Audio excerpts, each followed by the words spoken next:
मला एकाने प्रश्न विचारलेला आहे की दंभ म्हणजे काय. चला बघूया दंभ म्हणजे. तर दंभ याचा अर्थ हा होतो की आपण जसे नाहीत तसे दाखवण्याचा प्रयत्न करणे म्हणजे दंभ. बघूया की आपण समजा एखादा व्यक्ती आहे, भक्त नाही आहे पण भक्ताचे कपडे घातलेत. आपल्या दारावर वगैरे बरेच जण येतात ना, वेगवेगळे रंगाचे कपडे घालून. आपण म्हणतो हा भक्त आहे, पण खऱ्या अर्थानं तो भक्त नसतोच. आणि म्हणून तो दाखवतो की मी भक्त आहे असं. जे कपड्याद्वारे दाखवतो, विचाराद्वारे दाखवतो, पण आतमध्ये तो तसा नसतो.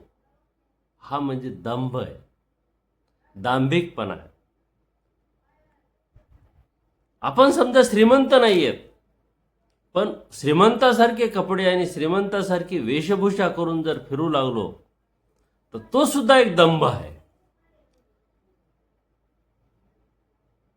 म्हणून ज्या गोष्टी आपल्यामध्ये नाहीत पण त्या असल्याचा आव आणतो किंवा तशा दाखवतो जगाला आणि फसवायचा प्रयत्न करतो म्हणजे दंभ आहे.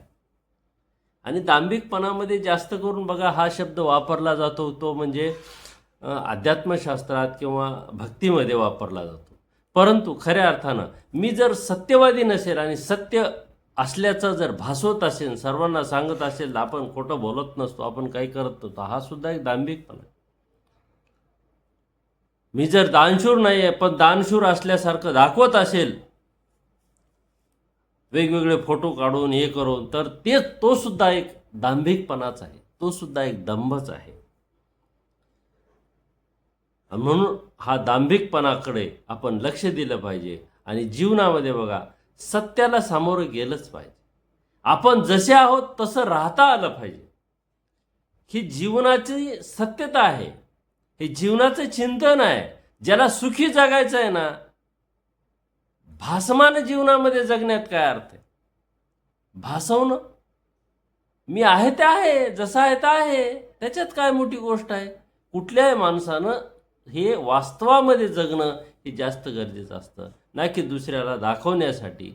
दुसऱ्याला दाखवण्यासाठी जे जीवन जगलेलं असतं ते म्हणजे असतो दांभिकपणा किंवा दंभ.